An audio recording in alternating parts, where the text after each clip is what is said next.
Hello friends, welcome to my BIOS training channel. आप सभी का हमारे बायोस ट्रेनिंग चैनल में स्वागत है। आज हम जिन जैविक शोधों, रिसर्च पेपर्स और बायोलॉजिकल नोट्स की गहराई में जा रहे हैं वे कक्षा 12 के जीव विज्ञान के वंशागति और विविधता के सिद्धांत पर आधारित हैं। और हमारा मिशन यही है कि हम इस अकादमिक सामग्री को डिकोड करें, ये समझें कि माता पिता के लक्षण संतानों में असल में कैसे जाते हैं, वो भी बिना किसी उबाऊ लेक्चर के। बिल्कुल, लेकिन इस पूरी गुत्थी को सुलझाने से पहले मुझे लगता है हमें उन बुनियादी शब्दों को समझना होगा जो इस पूरे खेल को चलाते हैं। हाँ, किसी भी विज्ञान की जड़ तक पहुँचने के लिए उसकी शब्दावली को समझना सबसे पहला कदम होता है। जब आनुवंशिकी या जेनेटिक्स की बात होती है तो यह जीव विज्ञान की वह शाखा है जहाँ मुख्य रूप से दो चीजों का अध्ययन किया जाता है। और वो दो चीजें हैं वंशागति और विविधता, राइट? सही पकड़ा। पहली है वंशागति और दूसरी है विविधता। तो अगर इसे बिल्कुल सरल भाषा में रखा जाए तो वंशागति वो प्रक्रिया है जिससे लक्षण एक पीढ़ी से दूसरी पीढ़ी में जाते हैं, मतलब माता पिता से संतान में। हाँ, जो चीजें परिवार से विरासत में मिलती हैं वो वंशागति है, हेरिडिटी। और विविधता यानी वेरिएशन वो अंतर है जो जनक और संतान के बीच या एक ही माता पिता की दो संतानों के बीच पाया जाता है। इसी विविधता के कारण कोई भी दो इंसान बिल्कुल एक जैसे नहीं दिखते। बिल्कुल सटीक बात कही आपने। वंशागति वह डोर है जो पीढ़ियों को बांधे रखती है और विविधता उस डोर में पिरोए गए अलग अलग रंग के मोती हैं। अरे वाह, क्या एनालॉजी है। शुक्रिया। और इन दोनों प्रक्रियाओं के केंद्र में जो सबसे महत्वपूर्ण इकाई काम करती है वो है जीन। Right, gene. जीन ही वो वाहक है जो इन आनुवंशिक लक्षणों को एक पीढ़ी से दूसरी पीढ़ी में पहुंचाता है। तो जीन को समझने के लिए एक उदाहरण लेते हैं। मान लीजिए कि शरीर को बनाने की एक बहुत बड़ी रेसिपी बुक है। एक अच्छी तुलना है। तो इस किताब का हर एक पन्ना या हर एक निर्देश एक जीन है।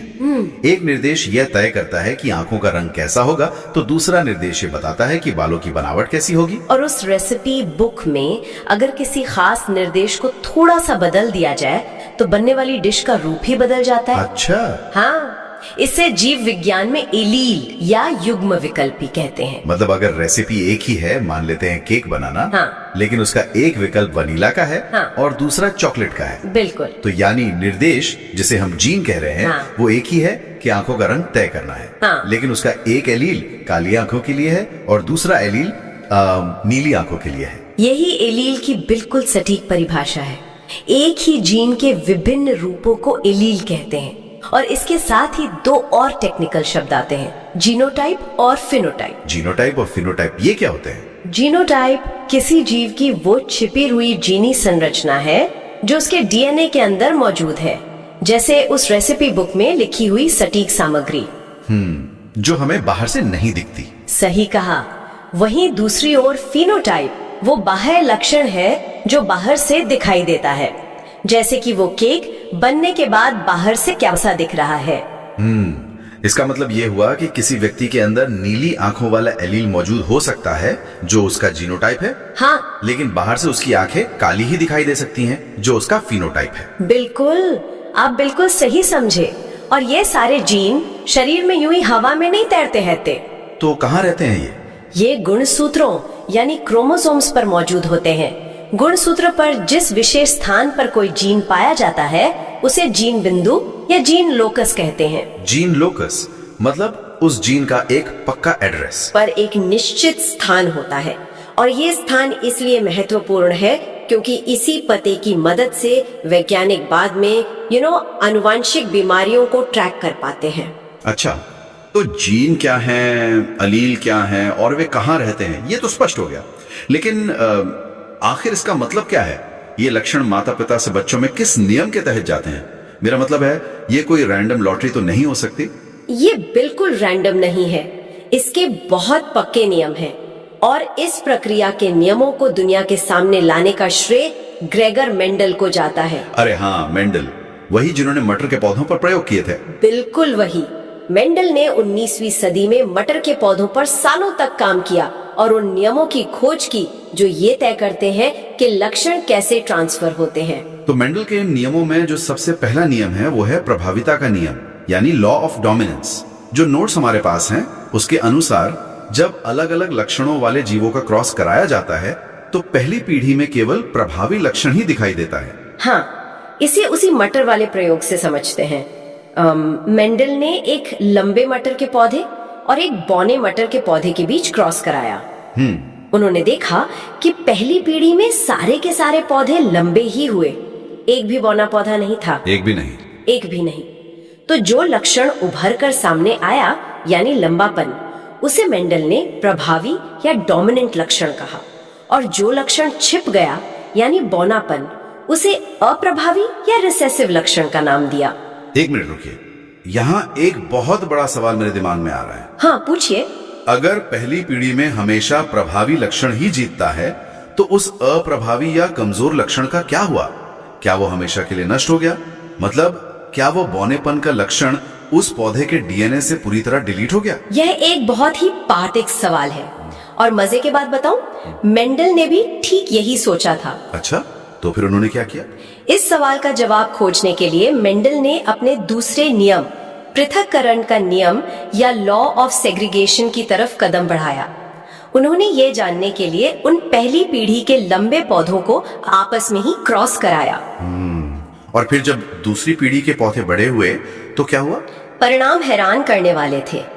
उन पौधों में लंबे पौधों के साथ साथ बौने पौधे भी पैदा हुए। मतलब वो बौनेपन का लक्षण नष्ट नहीं हुआ था? बिल्कुल नहीं, वो बस पहली पीढ़ी में कहीं छिप गया था और दूसरी पीढ़ी में वापस आ गया। वाह, ये तो बहुत दिलचस्प है। हाँ, पृथक्करण का नियम यही समझाता है कि जब संकरण होता है तो पहली पीढ़ी में अप्रभावी लक्षण केवल छिपता है, वो खत्म नहीं होता।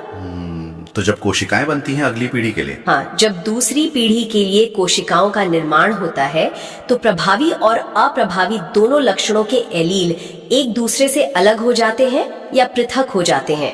दूसरी पीढ़ी में ये लक्षण 3 और 1 के अनुपात में सामने आते हैं। 3 और 1 का अनुपात? मतलब 3 लंबे पौधे और 1 बौना पौधा। बिल्कुल सही। ये साबित करता है कि प्रकृति में कोई भी जेनेटिक जानकारी हमेशा के लिए खो नहीं जाती, वो बस सही समय का इंतजार करती है। ये प्रकृति का एक बहुत ही शानदार बैकअप सिस्टम लगता है। खैर, यहाँ मेंडल के तीसरे नियम, स्वतंत्र अपव्यूहन के नियम की भी चर्चा की गई है स्रोत सामग्री में। हाँ, लॉ ऑफ इंडिपेंडेंट असॉर्टमेंट। यह नियम यह बताता है कि जब 2 जोड़ी अलग अलग लक्षणों वाले जीवों का क्रॉस कराया जाता है तो दोनों लक्षणों का ट्रांसफर एक दूसरे से पूरी तरह स्वतंत्र रूप से होता है। थोड़ा और आसान भाषा में समझाएं। जैसे उदाहरण के लिए मेंडल ने मटर के बीजों के आकार और उनके रंग का अध्ययन किया। अच्छा, यानी अगर बीज का आकार गोल है तो इसका ये मतलब नहीं कि उसका रंग हमेशा पीला ही होगा? बिल्कुल, आकार का लक्षण और रंग का लक्षण एक दूसरे को प्रभावित किए बिना अगली पीढ़ी में जाते हैं। गोल आकार वाले बीज हरे भी हो सकते हैं और झुर्रीदार आकार वाले बीज पीले भी हो सकते हैं। मतलब एक लक्षण के जीन का दूसरे लक्षण के जीन पर कोई प्रभाव नहीं पड़ता, वे अपना अपना अलग रास्ता चुनते हैं। सही कहा, वे स्वतंत्र रूप से अपना रास्ता चुनते हैं। लेकिन एक बात बताइए, अगर प्रकृति हमेशा इतने ही सीधे और गणितीय नियमों से चलती तो क्या ये दुनिया बहुत ब्लैक एंड व्हाइट नहीं होती? हाँ, ये बात तो है। मेरा मतलब है, अगर लाल और सफेद फूल को मिला दिया जाए और वो गुलाबी बन जाए तो क्या इसका मतलब ये है कि मेंडल का पहला नियम गलत था? क्या मेंडल से कोई चूक हुई थी? नहीं, मेंडल से चूक नहीं हुई थी, लेकिन जीव विज्ञान के नियम पत्थर की लकीर नहीं होते। प्रकृति अक्सर अपने ही नियमों में अपवाद पैदा करती है। अपवाद? जैसे कि? उसे जेनेटिक्स में अपूर्ण प्रभाविता या इनकम्प्लीट डोमिनेंस कहते हैं। कार्ल करेंस नाम के एक वैज्ञानिक ने गुलाबास नाम के पौधे में इसकी खोज की थी। गुलाबास, यानी 4 o'clock प्लांट। हाँ, वही। तो जब एक लाल फूल वाले गुलाबास का क्रॉस एक सफेद फूल वाले पौधे से कराया गया तो पहली पीढ़ी में जो फूल खिले वे न तो लाल थे और न ही सफेद, वे गुलाबी रंग के थे। बिल्कुल, यहाँ कोई भी एक लक्षण पूरी तरह से हावी या प्रभावी नहीं हो पाया। मतलब यहाँ दोनों एलील एक दूसरे के प्रभाव को थोड़ा थोड़ा कम कर देते हैं, जिससे एक बीज का नया फिनोटाइप सामने आता है। ये तो 2 रंगों को मिलाने या ब्लेंडिंग जैसा हो गया। एकदम सही। लेकिन एक और स्थिति होती है जो इससे बिल्कुल अलग है, जिसे सहप्रभाविता या कोडोमिनेंस कहते हैं। सहप्रभाविता, इसे शायद ऐसे समझा जा सकता है जैसे एक शर्ट जिसमें लाल और सफेद दोनों रंग की धारियां साफ दिखाई देती हैं। अरे वाह, ये एक बहुत अच्छी तुलना है ना? रंग आपस में मिलकर गुलाबी नहीं हो रहे हैं, बल्कि लाल और सफेद दोनों रंग अपना अपना पूरा वजूद दिखा रहे हैं। बिल्कुल, सह प्रभाविता में दोनों जीन्स पहली पीढ़ी में एक साथ बराबर रूप से अपना प्रभाव दिखाते हैं, वे मिक्स नहीं होते।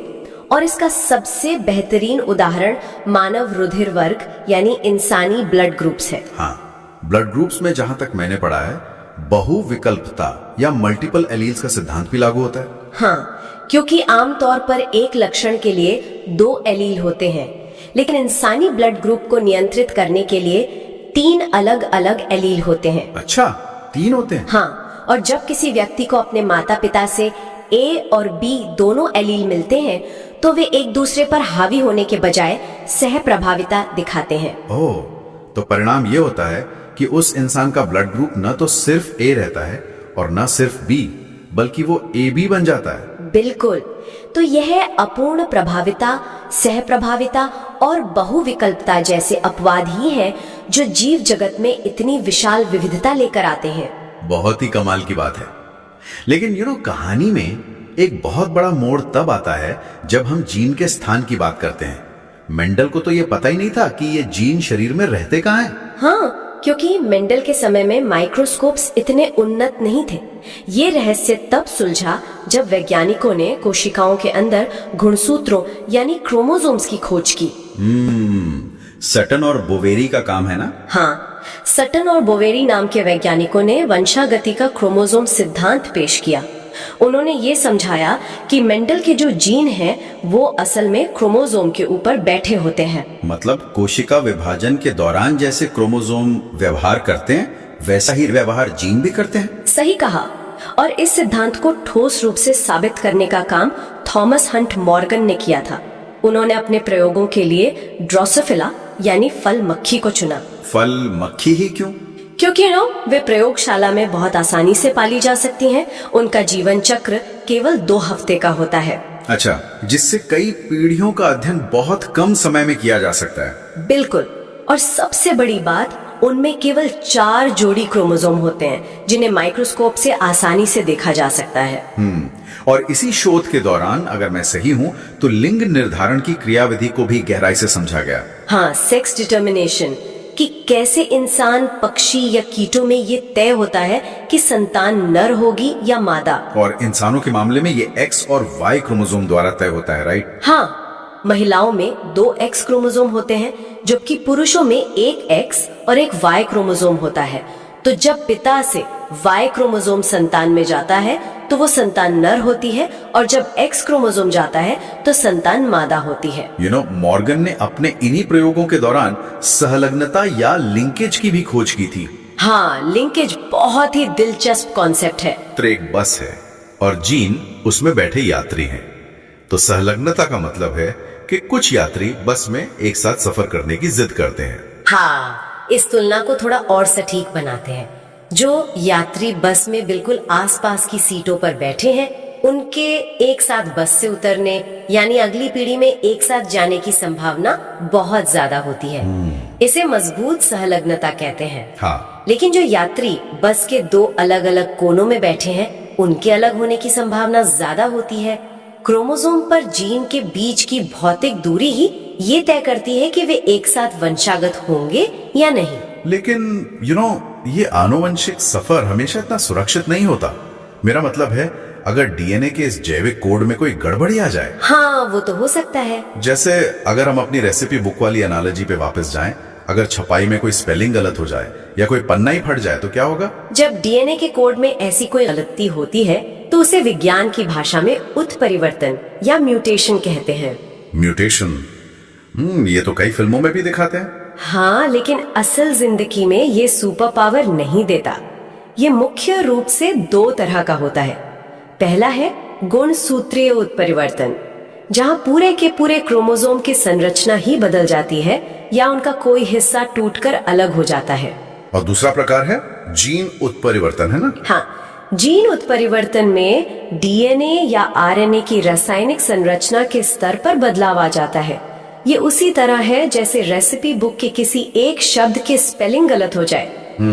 एक छोटा सा रासायनिक बदलाव उस जीन द्वारा बनाए जाने वाले पूरे प्रोटीन का स्वरूप बदल सकता है। और जब शरीर में बनने वाला प्रोटीन ही बदल जाएगा तो उसका सीधा असर सेहत पर पड़ेगा। बिल्कुल, यहीं से आनुवंशिक विकार या जेनेटिक डिसऑर्डर्स जन्म लेते हैं।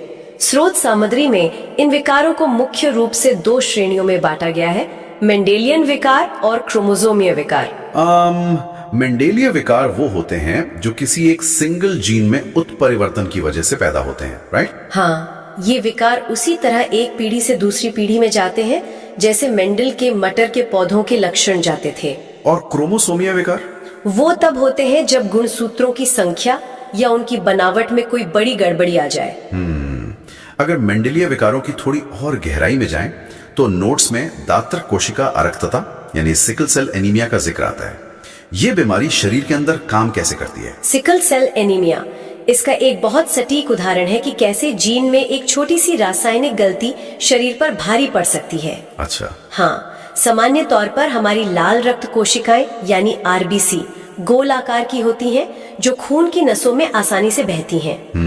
लेकिन इस बीमारी में जीन के अंदर एक गलत निर्देश के कारण हीमोग्लोबिन प्रोटीन का आकार बदल जाता है।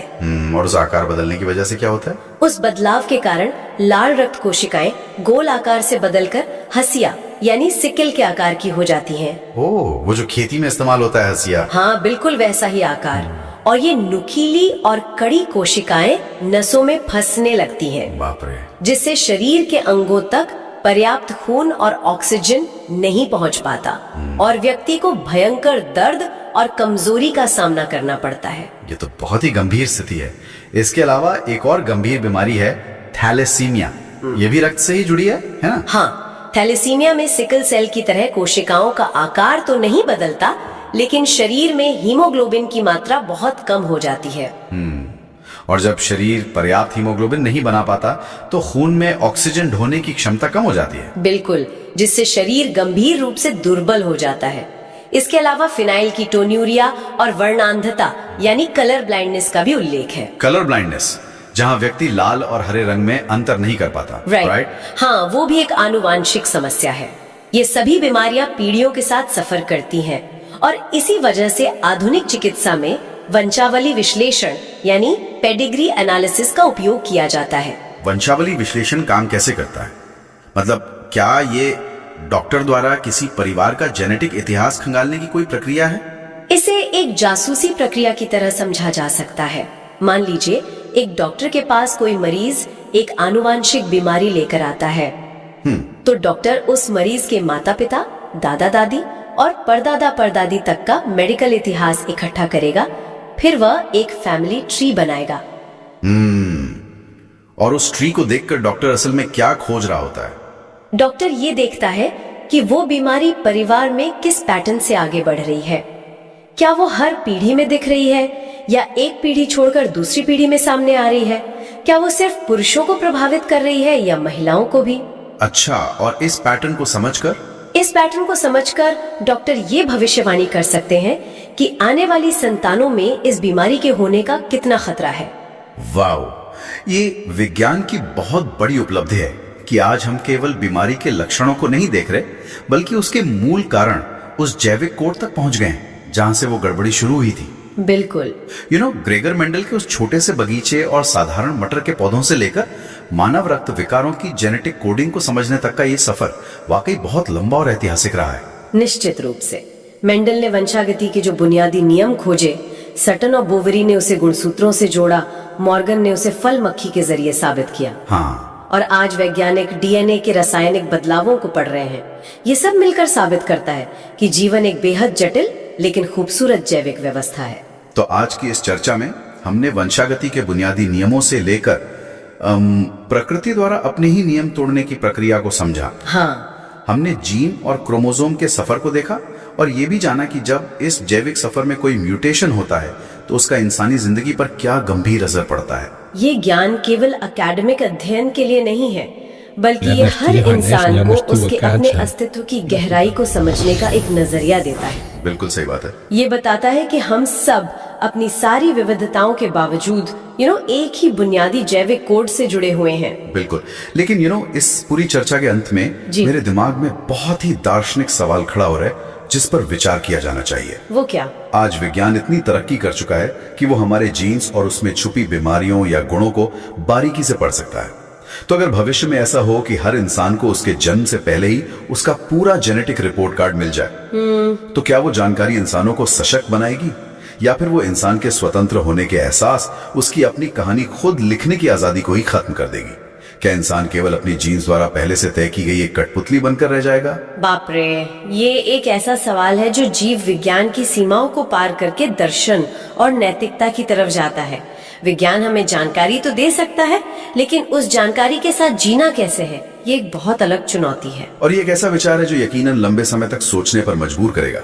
वंशागति, जीन और विविधता का यह विज्ञान याद दिलाता है कि किसी व्यक्ति की आंखों का रंग या चेहरे की बनावट महज एक संयोग नहीं है। बिल्कुल नहीं, बल्कि ये अरबों सालों के विकास और पीढ़ियों से चले आ रहे एक जेनेटिक सफर का परिणाम है। जब भी कोई इंसान आईने में खुद को देखता है तो उसे ये याद रखना चाहिए कि वो एक चलता फिरता जैविक चमत्कार है। एकदम सच। एक ऐसा चमत्कार जो कड़े नियमों से बंधा भी है और अपने आप में पूरी तरह से अद्वितीय भी है।